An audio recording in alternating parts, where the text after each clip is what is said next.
Hello, everybody, and welcome in to the best place on the planet. It's Jason's Lightbox. Yay! so, I want to thank all of you so much for the love and support that I have received.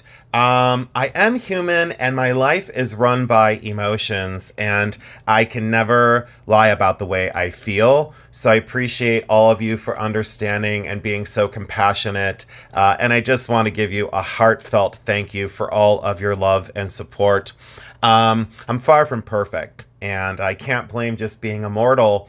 But after all, I reflect on what I do right and what I do wrong, and I just want to say thank you for all the love and support. If you aren't subscribed, could you please subscribe to my channel? I'd greatly appreciate it. Just go right across from my name and hit the subscribe button. This next year, I have so many amazing videos planned. Just hold on tight is all I can tell you. Today's video, I needed some more mindless fun, and I wanted to go back to what I was most well known for on my channel so far. It's just a fancy show and tell. I'll give a little bit of information. Hopefully I give you some insight on me being a collector and what I did over the years. This first cuff bracelet, and again, thank you all so much for all that you do for me. This first cuff bracelet is incredible for stone on stone inlay, and it's this little Zuni village or pueblo, buildings that are constructed out of turquoise and a few other hard stones, but mainly turquoise. And this has been with me for, I think now, I've had this one for 12 years. And I worked with an artisan to create this piece, and he did an amazing job. And this was when he first started creating, and this is it's just a testament to skill. Look, it stands as a sculpture, because I was taught as a silversmith that when something is off the body, make it look like it's a sculpture. Don't just make it function on the human body. Wearable art was where I was trained. So, skill and craft and design were the foundations, no pun intended, the foundations for my personal work. And when I saw things like this, the skill that it took to create this and then sink these buildings down into solid sterling silver, I loved the negative space because it gives the eye a place to rest, if that makes sense. Otherwise, it would just be far too busy. I have two other cuffs that are completely tension set, and you've seen those before. If you haven't, then now's the time to go back to my old videos and take a look. Because some of those videos way back when I started, I look back at them and say, wow, what a collection. And it's an honor to show you the things that I own. So this one, I loved it, sterling silver, and it's magnificent. And I did take this to a show to sell it, but unfortunately it didn't fit the client's wrist. It was much too large for her, and she bought another bracelet instead. And she's just such a dear friend. I love her very much, and this just didn't work out for her. But now I have someone who's remotely interested. So we'll see if it works out for this other person, to see if they want to purchase that, because I loved it, but I don't need three of them. I don't even need two. But I'll keep the other two for quite a long time. This I showed in a previous video, and unfortunately I didn't have time to discuss it or talk about it. Look at the size of that turquoise jewel. For the matrix and the size of the stone, it doesn't get much better than that in turquoise. And let me take a quick peek and see. Yeah, there's just... you could say certain things about this, but I believe that is Chinese turquoise. It's too... the matrix is too different from what we see here in America, and those are button coral eyes that are then riveted through with silver, and the whole construction of this is sterling. The findings were nickel, but you can see the difference, and I always say look at the solder seams. You can see that that's a silver solder seam, but you can see that this is nickel. You can see that has more of a yellow hue to it. The reason why they do that is for strength. Sterling silver is softer than nickel, and that would just, bend or wear out over time. And it is a belt buckle. I bought this at the International Gem Show in late, I think 2000, 2002 or 2003 from my memory. And I loved the design of this and the craft and the skill that the artist put into this. I love this with the dragon on the back. You know, can people say China, Tibetan silver? You can put whatever you want on it, and say the origin however you choose to. I never worried about the origin of such a piece like this because the craft and the skill that it would take to chase and repoussé that metal, the craft, the solder seams, the way it's finished, it all says quality. Look at the size of that, you know. And years ago, you're gonna laugh, but years ago I was gonna turn it into a ring, you know. Jason's not afraid of large, you know, but I was gonna turn it into a ring and or a bracelet. Oh, and there's my bracelet for today. You know, when people say, "Do you wear big bracelets?" Yeah, I do. But look, it would have been a great bracelet as he skydives off my wrist. But look how cool that would be for a bracelet. Much more wearable than a belt buckle. But you know, I just bought it because I loved it, and I still do to this day. Would also make a great pendant or a pin for that matter. I was never afraid. You know, there was never any fear in my sense of style, and we all know that. So this is kind of what I wanted to go over today, and I may not get through the whole box, but I'm going to try my best. And again, I so appreciate the attention to my channel. I don't think I'll dwell much on some of these because I wanted to be on about 45 minutes to an hour, and I thank you all so much again for joining in. Why I show this one is this is a very early version of a Navajo cuff bracelet. I've talked to you before about the stamping on such bracelets, so I don't want to repeat myself there. The earliest stamps that were made out of files and tools that were then retooled and reused for the purpose of stamping. And on this bracelet, these are probably in the very earliest form of more of a commercialized stamp. Some of these may have been files or tools that had been reshapen to put these the stamp work on. I guess I tripped over that a little bit, but I'll forgive myself. This is petrified wood in the center, very unusual color and modeling in the stone. Look at the border there. This bracelet is also chisel cut, so they didn't cut this with the saw. They actually went in with a cold chisel and they hammered a line down through here and cut through the metal. And you'll see that on this raw edge. See where there's like a raw edge that you could see that chisel would hit and cut the metal, then that was spread out. Look for that secondary kind of lip in there. That indicates that this is a very early cuff. I would guess this is tough to say.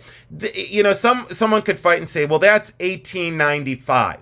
I don't think so. I feel this cuff. The thickness of the metal is ingot for sure, is ingot formed silver for sure, and then turned into a sheet. So poured into an ingot and then rolled down or flattened down into a sheet to then navigate making this into a cuff. So as I try and describe this, you know, it's visual information more than verbal. See that little lip though? That's where like the chisel went in and hammered a line, cut through there, and then someone spread that out, you know, made this move to open this up. They don't do that in contemporary times. They saw that out and make it look like this. You can see where that hammer and chisel hammered this open, hammered that down, and then they moved this metal out. This is probably 1900 to 1920, and I could go on and on and on about this. Then you could see that those medallions are chased and repoussé.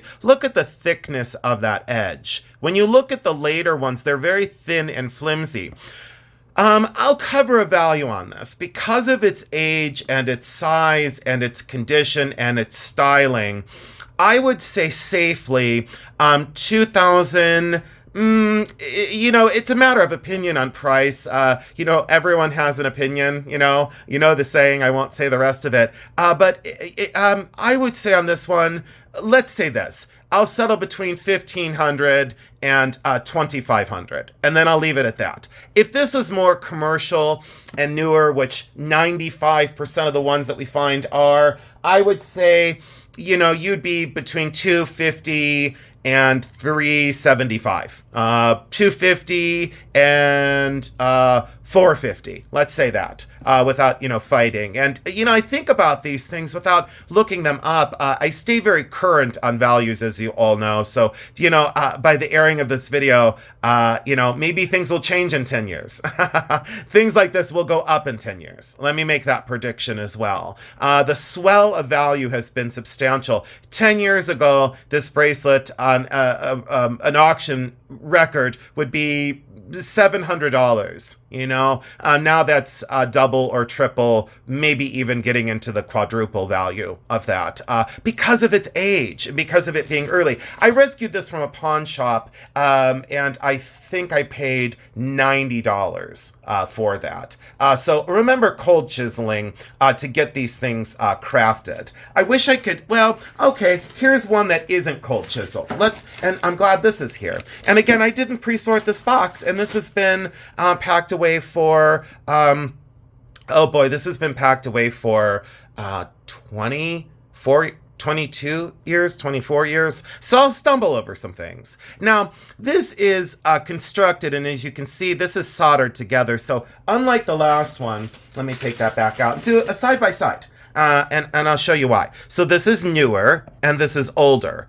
See the construction on the inside? Hammered and chiseled, formed, and then this is sawn. See how regular that is? The lines on the inside. See how regular that is? Soldered bands. You can see that this is soldered together with a little piece of metal in between. No one else on YouTube will show you that. At least I don't think so. See how this is not soldered together? That's one sheet of metal. See how where the chisel hit here and kind of put a line and it didn't get cut through? So a hammer and a chisel here. I hope that's making sense. I don't know how else to state it. Soldered together, not soldered together on this side. That little marker spot under my nail is driving me absolutely crazy. Gotta pause the video and get rid of that. Hold on. Okay, obsessive and compulsive much? Not really. Manic and crazy? Probably. So, sorry about the break for that, but it just had to happen. So, newer here, older here. Okay. Look at the way the bezels are created too. You could see that those are probably machine pressed bezels. And again, other people won't cover that, but I will. Full transparency. So those are machine-made bezels. Serrated, that's a hand-constructed bezel. Not just because it's plain, but because it's simply hand-constructed. The way this is soldered together, the additive process, is older. Maybe this is from the late 50s, early 60s, but look at that for a 3-row. Not taking anything again away from this. Again, not trying to downplay something, but this is much more affordable. A 3-row this way, that age, probably around $300 to $400. I think that price will go up. And other people would say, well, I wouldn't sell it for less than $600. And I would say, I don't blame you, because as a contemporary silversmith, I don't think I could make that for less than, now, probably not less than $500, labor and metals, and the way those stones are set. So older, newer, hope that helps. And, should I go back to the good, better, and best? Could you leave in the comments if you think I should go back to the good, better, and best videos? Because I would do that. Let me find a spot for these. Let me see here. Let's see what else we've got. So when people say Navajo pearls, nope, these are not. I paid $35 for these way back when at a pawn shop. Probably, I don't know, like I said, probably 18 or 20 years ago. And these need to be restrung, but, people say these are Navajo pearls. These are not Navajo pearls. These are bench beads.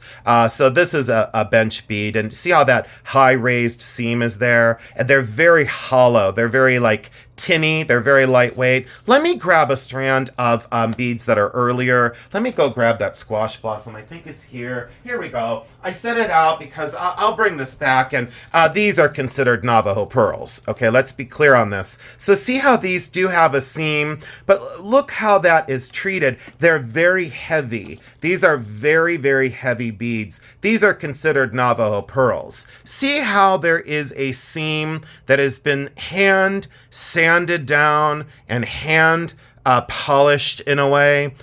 It's a very primitive technique, but these are Navajo pearls. These are not just bench beads. But see how there's not a raised, tinny, these, you see the difference. Let's go side by side. So bench beads and Navajo pearls. A little history lesson here. I don't mind. I have a moment. Navajo pearls, by all historians and collectors, bench beads, see? And they're very tinny, they're very lightweight. They're still very desirable, and that's what you see spacing contemporary squash blossoms, are these bench beads. This is a very old squash blossom. This is, to be fully transparent on this one, this is probably late 20s and maybe into the 30s as I fidget with it. So very early hand constructed nausea, very, very, very old turquoise stones. Look at that. Look at that matrix right there. I will take that inclusion all day long. Very, very, very well done. Only marked silver somewhere. Yep, sterling and sterling. Very old construction. Absolutely purest. And then these blossoms, look how elegant these are. I don't want to get distracted by this necklace, but when you start to see these fluting or ridges here, hand filed, each one is different. Look at the thickness of these blossoms. And then people say, well, this is missing all of its turquoise. You know, it should have turquoise all over the place. Well, if you were a tourist in the 60s, and, the craze created by people like Sonny and Cher and this and that, the famous people of the time. We all, we don't all, because I didn't follow fads. Who am I kidding? We don't all follow fads, that's for sure. Some of us paved the way for fads. So some of us don't fall prey to them. But look at this clasp as well. And I say that with kindness because I was always different. And different paid my bills and made me really successful in business. You can see the oxidation here as well. This has been restrung over the years on cord, and look at the way that clasp is done. That's very strong indicator of. We've seen this as early, I think, as like the 20s, 30s. It may have been slightly earlier than that. Very primitive.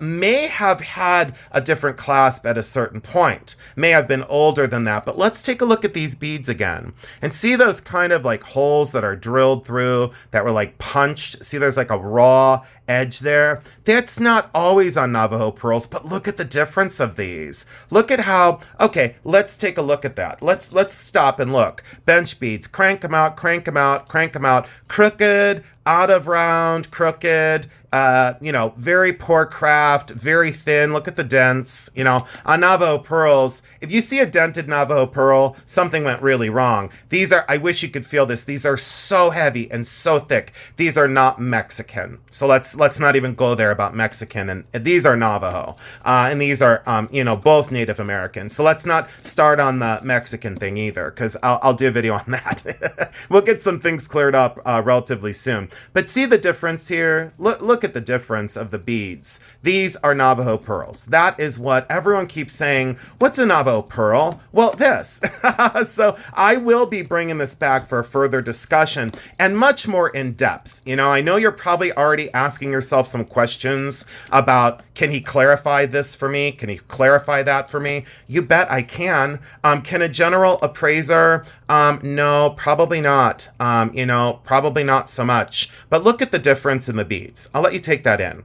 So just look at the flowers. Look at the grace of this. When you see the newer ones, I don't have one because I don't think I have one. We say they're like cut out of a tin can. These are cut out of a thick sheet of silver and then so elegantly worked. Look at the craft that went into these. I go crazy when I see this stuff. So, okay. So this one, and then we'll talk value in another video, because you probably won't believe it on this one for value. You'll probably go completely crazy. And you'll say, oh, he can't be serious. And, oh, yeah, I can be. So these are $35. I bought them because I needed some spacer beads for pendants. And these look beautiful when you put them on a pendant. Like, I wore this the other day. And look how lovely that looks on those beads. That is an incredible turquoise pendant, fully artisan signed. And then look at those beads with the melon-shaped beads. And it's just beautiful on those beads. It made sense. I wouldn't want to put this on a sterling chain, like a frumpy box chain or a contemporary piece of junk chain. I wouldn't disrespect something so beautiful on a chain, so I got those beads, and I just, put that on there, because it wasn't on there to begin life, so I did. So this is what I bought these for. You know, transcending a pendant that would, or pushing a pendant that's worth, you know, several $100s, you need these, you know, and I'll take out the dented ones because that, you can see, look at that. But on the Navajo pearls, did you see any bead that looked like that was cut out of a tin can? And, you know, bench beads, crank them out. Let's say another thing. These were, by this point, these were machine pressed. So these were machine made. If someone says to you that these are handmade beads, please don't listen to it. Please don't fall prey to misinformation. These are machine made beads. They are hand soldered, okay, on this strand. But now, out west, they're machine soldered, from what I've heard. So they're cranked up by machine and they're soldered together. So full transparency. If someone says those are handmade, no, those are die pressed and cranked out by thousands. And the reason why is, I'll show you, I have a bag of the bench beads. I think I have a bag of 1,000 of them. And I'll bring those on for full transparency again. This is moss agate. And I've never seen a more fine example of moss agate. I've had this for over 24, 25 years. This was a bolo. So the tie would come through here, then it would constrict down here, and it would be a bolo tie. I just wanted to wear this on a chain. And again, you know, I was so tempted back in the day, you know, to make a ring out of it because, you know, although large, it would be an exceptional ring. And it's all about that moss agate stone. So those that love gemstones, stick with me for this whole new year. 2025 is going to be a big one for me on YouTube. I am going to push like I've never pushed before, but I'm going to be kind to myself as well and do videos like this for full transparency of, you know, my collection and my passion. This is very early Navajo. Could be before the turn of the last century, so it may be pre-1900 on this specific cuff.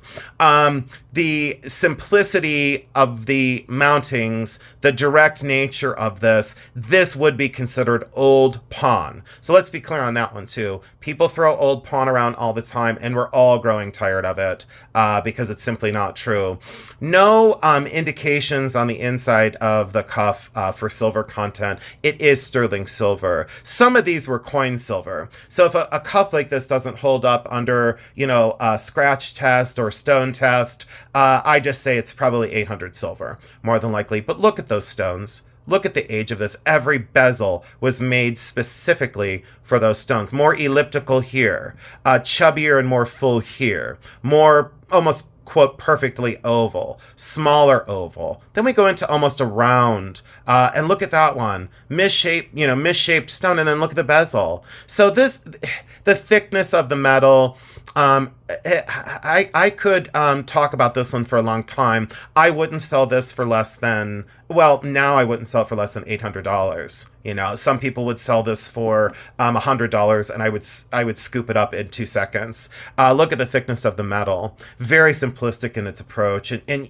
once you touch these things and you see the wear patterns on the metal, you can't synthesize that. You know, you can't see that that's been on someone for, who knows, 40 years. And when the Navajo people had these, they wore these, and these were family pieces that were passed down. And eventually I would like these to go back to almost, well, I do want to say a museum setting, and that's okay to say that. It's my collection, and I have some intentions with my collection down the road. And you all know, for animal benefit, what did I pay for this one back in the day? I don't think I paid this, though. Let's see, this was $125.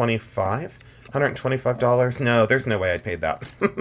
There's no way I did. But should I have? Yeah, I should have. Look at the handmade chain, and look at those little dot stations. You know, so I don't think that chain has a name. Someone's going to say paperclip, and I'm going to say, don't do it. Please don't. But look at those. Absolutely hand fabricated. And then look at the pendant. I loved the grace of this pendant. Let's see who this is. Is that, boy, I used to know this one. I'm going to look that up. It's not Artemo Navaturette. No, it's not. I'm going to draw a blank on this one. A conjoined to V. Alfredo Villasana. I'm guessing here. That could be Alfredo Villasana.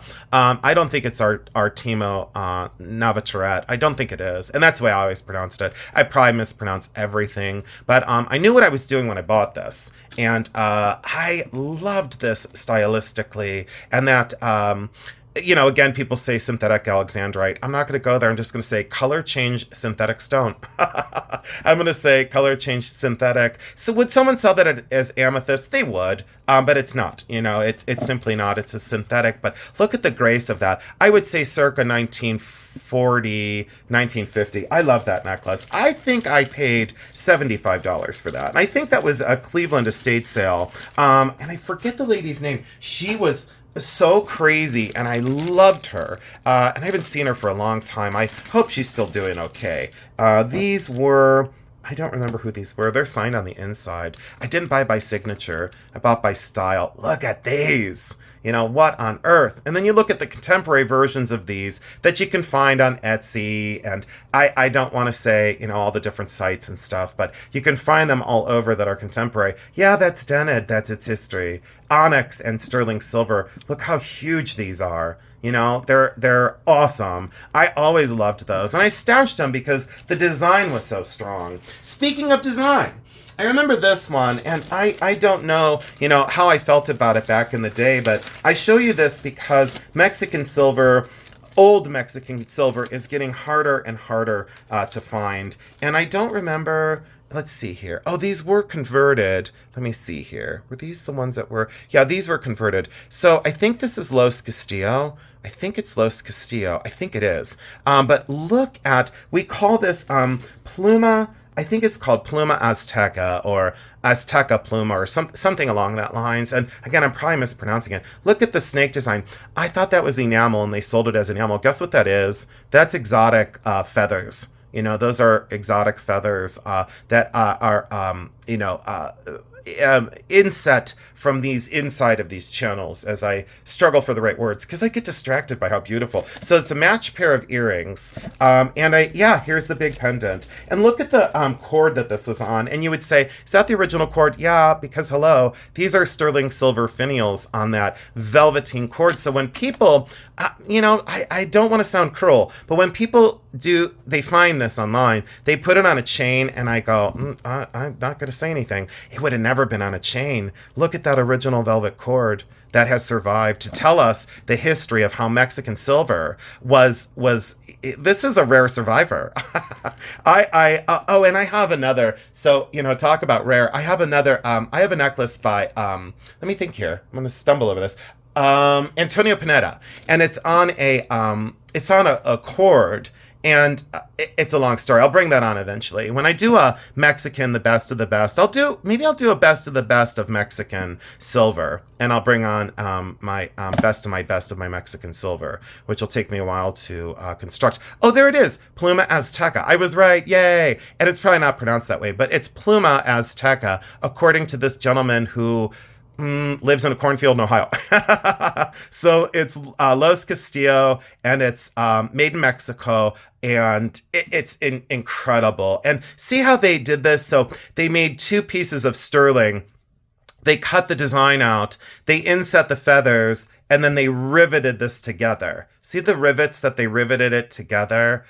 Talk about skill and craft to then control those feathers that run through this amazing snake pendant. And I love this. And now that I think about this, I think this was a gift because you know what? This was a gift. And now I know why, because it was in this was a gift. I'm drawing a blank over here on who gave this to me, but I did not purchase this.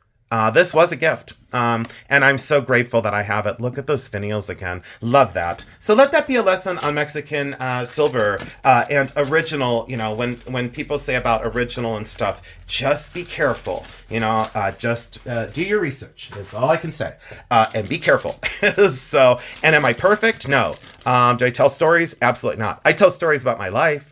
So I kept this turquoise ring. I got to figure this out, both the maker and the stone. I have someone on the case to figure out what stone that is. And if anyone wants to say what they think it is, go ahead and put it in the chat. I don't mind, because more ideas are better. This, I don't know why this is in here. I don't know what happened. I think I took it off and threw it in the box. Listen how cool that sounds.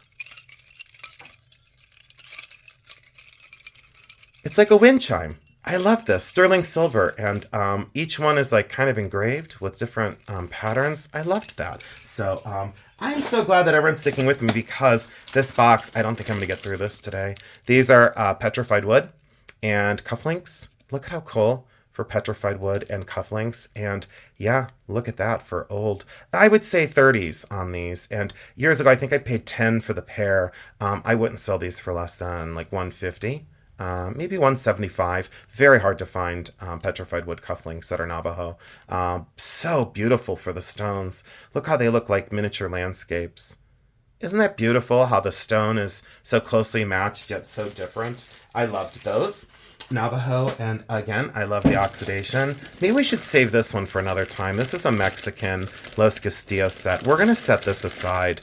This I was going to sell years ago. Look how old the writing is on this. And yeah, it was going to be $750. It's a 3-piece set. I'll bring that back. That'll be a teaser. I'll bring that one back. I know you're all like, wait. No. I'm going to bring it back. Look at that for a turquoise ring.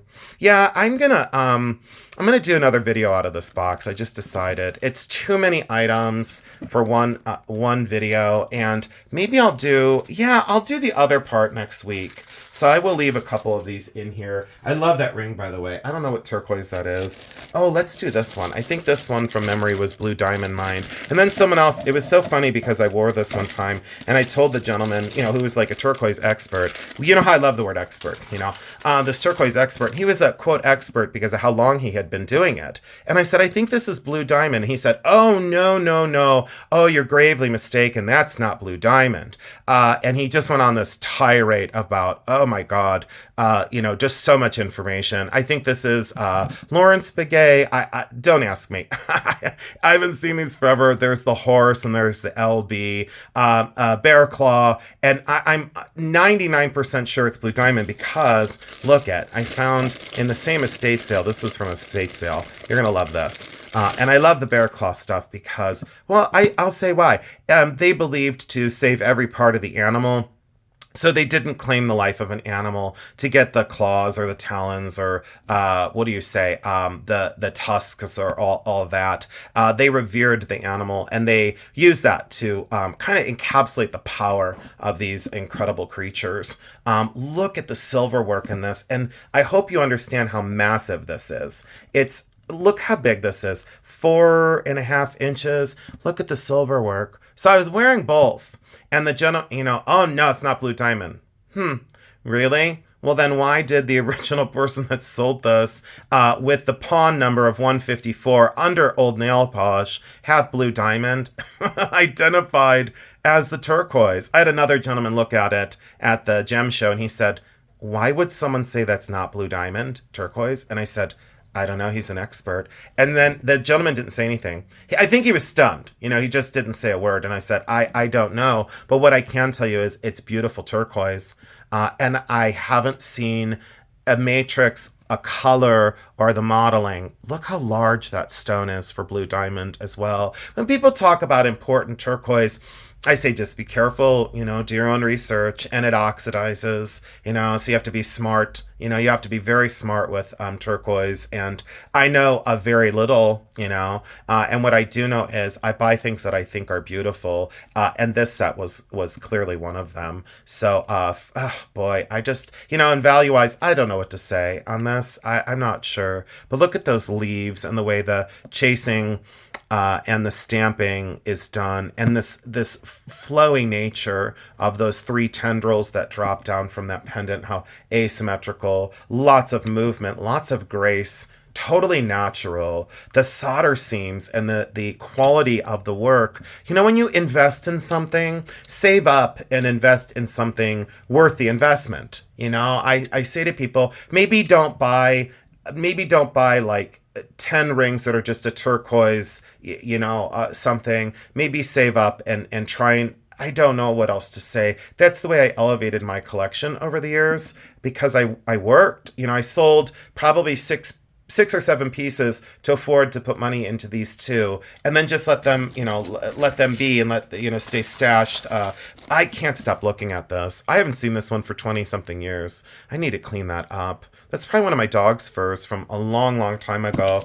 And there's been, my dog has, my Onyx that passed away many years ago. He's been visiting me an awful lot lately. He's been with me a lot. I can talk about these really quick and then bring them back. I still have to confirm with a friend. I'm not going to say what these were used for just yet, but look how early. I don't know if I could say Plains Indian, but very, very, very old, extremely old. Look at the hole that used to be round, and look what's happened through where it's become almost an oval. Look at surfaces when you look at these very early pieces. I wouldn't sell either one of these. In 28, almost 29 years, I think these are the only two that I've ever found. So we'll get into those. We'll talk about that in the next video of this box. I don't know what else do I want to talk about. What is this? Let's see. Look at how dusty and dirty. Who cares? I didn't realize that I had gold in this box. There's a long story about this one. Yeah, we're gonna save this one. We're gonna, oh my, we're gonna stash this one because Art Nouveau and 18 karat gold doesn't fit in with this video. I had been looking for that for a while. I knew that it was in one of these older boxes. Let me see if there's anything else I want to touch on. Yeah, there's Mexican down in the bottom here. There's really good turquoise beads. This was supposed to be sold a long time ago. This one was supposed to, look at my writing. I wrote like a doctor. No one could ever, read that. That's been on there for, I was supposed to sell this, I don't know. I was probably supposed to sell this, 20 years ago. That was to be done. I collected prehistoric, or I should say, not prehistoric, ancient beads. And these are ancient stone beads. I think there's another bag in here somewhere. Let's talk about that next time. Yeah, let's talk about some of these the next time. Let's talk about that one the next time. Hold on. Wait. There was something else I wanted to show you in here. I should have paused this.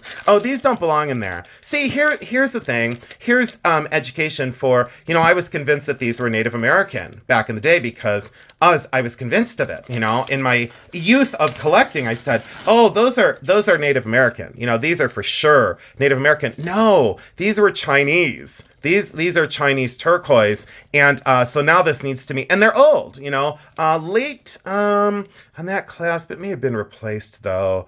That's late 30s. That's late 30s, and so look at the color of these beads. So I love Chinese turquoise. And these are totally Chinese turquoise. And I was convinced, I was mad when someone said, no, those are Chinese. And I'd say, no, they're not. Because I was so mad to be corrected. Nobody likes to be corrected. You know what I'm saying. It's I don't know. I love being corrected now. But these were Chinese, and they don't belong in this box anymore, but I guess I just left them in there because I didn't know to move them out of here. But you can see the evolution of a collector. I guess I didn't talk about values very much today, did I? But that's okay. This doesn't belong in there either. This doesn't belong in there. That's, I think that's, Cleveland, Potter and Mellon Studios. These were the beads. I'll talk about these the next time. These are ancient beads, ancient stone beads, and they're conically drilled from both sides. We'll take those out and we'll examine those next time. You know what I'm gonna do? I'm gonna stash this box, and I'm not gonna do anything else with it for a while. And then I want to talk about these beads down here. The box is still full. Well, we got 38 minutes in. I want to say thank you so much for being with me today. I hope you enjoyed this very fast and kind of a fancy show and tell. I don't know what I'm going to use for a title on this one. I don't want to lie to anyone, but I needed some mindless fun today. And I thank all of you for being with me. I appreciate your kindness to not only me, but fellow YouTubers. I am going to do a few shout outs in the next video, I hope, at least when it airs. And I do stash these videos. So when I'm busy with my family and with life, I have kind of a library waiting to be released. So I have content for all of you. So I just ask you, please be kind to yourselves and tell the people that you love them. I think that's the message for today. And I so appreciate each and every one of you. You know how much I love you. It feels right to say that, and I feel the love right back. I hope you enjoyed this. If you have any comments, like future videos that you would like to see, or things that you would like me to do different in the videos, just put it in the comments, and I'd be glad to assist. Big things coming for 2025. I made a list of the things that I want to accomplish, and I'm going to go back to possibly good, better, and best videos, like of a certain, stone, a certain time period, maybe good, better, and best of Mexican silver, or a good, better, and best of opals. Information that'll help you invest and also help you buy and resell. So I have to kind of clear up the intention of my channel and stay really focused and give quality content. And that's my goal here. So I'll let you go for now. I love you so much, and we will definitely see you soon. I love you.